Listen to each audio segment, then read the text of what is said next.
దెబ్బ మీద దెబ్బ, షాక్ మీద షాక్. ఒక్క మాటలో చెప్పాలంటే ప్రతి సీన్ క్లైమాక్స్. ఎప్పుడేం జరుగుతుందో తెలియదు, ఎప్పుడు ఏ ఎమ్మెల్యే జంప్ అవుతాడో తెలియదు.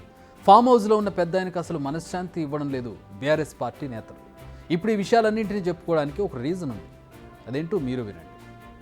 ఈరోజు ముఖ్యంగా కాంగ్రెస్ పార్టీలో నేను రేవంత్ రెడ్డి గారి నాయకత్వంలో పనిచేయని ఆలోచనతో వచ్చినాం. ఎందుకంటే ఈరోజు చూస్తున్నాం మనం అందరం కూడా ఒక యువకుడు మంచిగా పనిచేస్తాను ఆలోచనతో చేరాలని ఈరోజు పెట్టుకున్నాం. సాయంత్రం 7 గంటలకు ఇప్పుడు ఏంటంటే ఎందుకంటే రూలింగ్ పార్టీలు ఉంటే కొన్ని సమస్యలు ఉంటాయి.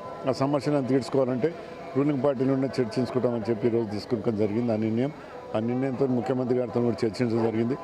నా ప్రాబ్లాలు ఈ విధంగా ఉన్నాయి, ఈ ప్రాబ్లాలను కూడా కొన్ని రైతుల సమస్యలు అవన్నీ సమస్యల మీద తీర్చుకోవడం చెప్పి ఆ ప్రభుత్వంలో కూడా కొన్ని సమస్యలు తీర్చుకున్నాం.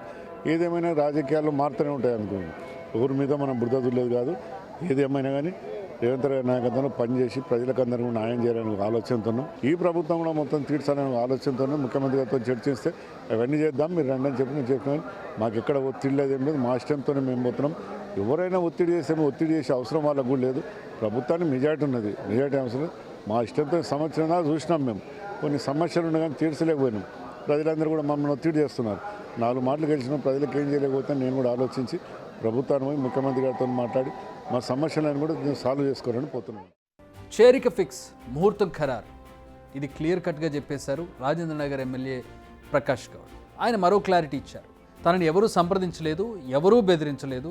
నియోజకవర్గ అభివృద్ధి కోసం తానే కాంగ్రెస్ పార్టీలో చేరుతున్నానని, ఇందులో ఎవరి ఒత్తిడి లేదని క్లారిటీ ఇచ్చేశారు ప్రకాష్ గౌడ్. సో బీఆర్ఎస్ నుంచి మరో ఎమ్మెల్యే అవుట్ అయిపోయారు. అయితే బీఆర్ఎస్ పెద్దలకు ఇది బ్రేకింగ్ కాదు, దీనికి మించింది ఇంకొకటి ఉంది. కేటీఆర్ గారు ఆయన ప్రవర్తన కానీ ఎమ్మెల్యేలతో ఆయన మనం వివరించిన వ్యవహారం కానీ ఒక ఎమ్మెల్యే కూడా మర్యాద లేకుండా ఏదో చీడ పురుగులను చూసినట్టుగా ఎమ్మెల్యేలకు కనీసం మర్యాద ఇవ్వకుండా ఆయన ప్రవర్తించాడు. కాబట్టి ఈరోజు ఎమ్మెల్యేలు అంతా కూడా ఆలోచిస్తున్నారు, కాంగ్రెస్ పార్టీలో పోతే మాకు సెల్ఫ్ రెస్పెక్ట్ ఉంటుంది, ఆత్మగౌరవంతో మనం బతకొచ్చు.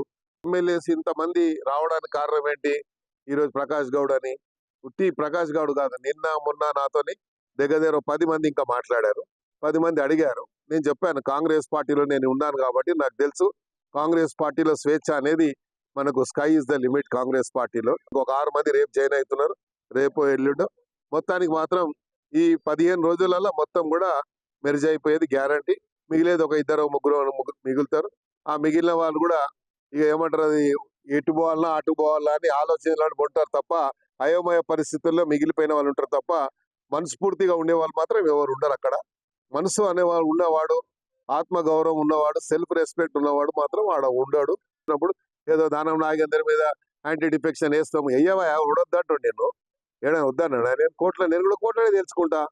ఉడొద్దంటూ నేను అదే అని నీకు వేసే అధికారం ఉంది, వద్దంటలే. నేను తప్పకుండా నువ్వు వెయ్యాలి, వేస్తే దానికి జవాబు నేను చెప్పుకోవాలి. కానీ నువ్వు వేసే లోపల నీ పార్టీ ఉంటుందేమో అది చూసుకోముందు కదా. బీఆర్ఎస్లో మిగిలేది ఎంతమంది? ఒకప్పటి అదే బీఆర్ఎస్ నేత అయిన దానం నాగేందర్ మాటలో చెప్పాలంటే 3 లేదా 4. ఈ ఫిరాయింపులకు సంబంధించి న్యాయ పోరాటం చేసుకోండి అని ఆయన సవాల్ కూడా విసురుతున్నారు. ఆయన ఇంతలా ఎందుకు రియాక్ట్ అవుతున్నారు? నిన్న మొన్నటి వరకు ఒకే పార్టీలో ఉన్న నేత ఇంత ఘాటుగా ఎందుకు రియాక్ట్ అవుతున్నారు? సింపుల్, ఆత్మగౌరవం దెబ్బతిండడం, సఫకేట్ అవ్వడం. ఎమ్మెల్యేలమైన మమ్మల్ని కనీసం మనుషులుగా కూడా ట్రీట్ చేయలేదు, ఓ చీడ పురుగును చూసినట్టు చూశారు. అందుకే చాలామంది ఎమ్మెల్యేలు బీఆర్ఎస్ను వీడేందుకు సిద్ధంగా ఉన్నారని బల్లగుద్ది మరీ అని చెబుతున్నారు. నిజానికి పరిస్థితులు చూస్తుంటే ఆయన మాటలు నిజమయ్యేలాగే కనపడుతున్నాయి. మరికొన్ని గంటల్లోనే గ్రేటర్ ఏరియాలోని అన్ని నియోజకవర్గాల బీఆర్ఎస్ ఎమ్మెల్యేలు కాంగ్రెస్లో చేరేందుకు రెడీగా ఉన్నట్టుగా తెలుస్తోంది. ఇప్పటికే వీరంతా బీఆర్ఎస్ పార్టీ మీటింగ్స్కు ముఖం చాటేస్తున్నారు. గ్రేటర్ హైదరాబాద్ పాలక మండలి మీటింగ్కు కూడా వాళ్ళు డుమ్మా కొట్టారు. దీంతో గులాబీ పార్టీలో గుబులు రేగుతోంది. ఇప్పటికే దెబ్బ మీద దెబ్బలా నేతల వలసల షాక్ తగులుతుంటే ఇప్పుడు జరగబోయే పరిణామాలను చూసేందుకు బీఆర్ఎస్ పెద్దల గుండెను రాయి చేసుకోవాల్సిన అవసరం ఉంది.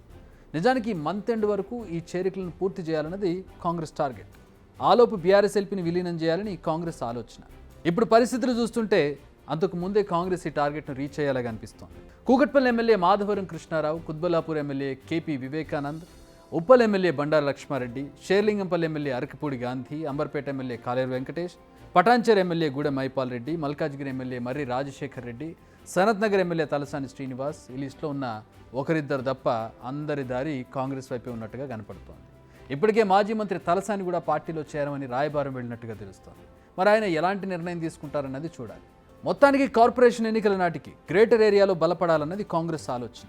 పరిణామాలు చూస్తుంటే బలపడే అవకాశాలు కూడా కనిపిస్తున్నాయి. ఇది గ్రేటర్ విషయం. ఇక స్టేట్ వైడ్గా చూసుకుంటే బీఆర్ఎస్కున్న ఎమ్మెల్యేల్లో 26 మంది ఎమ్మెల్యేలను చేర్చుకోవాలని చూస్తుంది కాంగ్రెస్.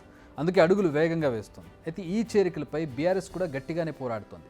స్పీకర్కు లేఖలు రాస్తూ, కోర్టులను ఆశ్రయిస్తూ, కానీ ఎలాంటి ఫలితం కనపడడం లేదు. ఎందుకంటే ఎమ్మెల్యేలకు బీఆర్ఎస్ ఎల్పీ విలీనం అవుతుందన్న క్లారిటీ వచ్చేసింది. దీంతో ఎలాంటి భయం లేకుండా కాంగ్రెస్లో చేరిపోతున్నారు. పార్టీ ఆపద సమయంలో ఉంటే కనీసం కాపాడుకోవడానికనే ప్రయత్నించాల్సిన పెద్దలు ఒకరు ఫామ్ హౌస్కి పరిమితం కాగా మరో ఇద్దరు ఢిల్లీలో కవిత బెయిల్ కోసం కాళ్ల బేరాలు, రాయబారాలతో బిజీగా ఉన్నారు. దీంతో కాంగ్రెస్కు పని మరింత ఈజీ అయిపోయింది.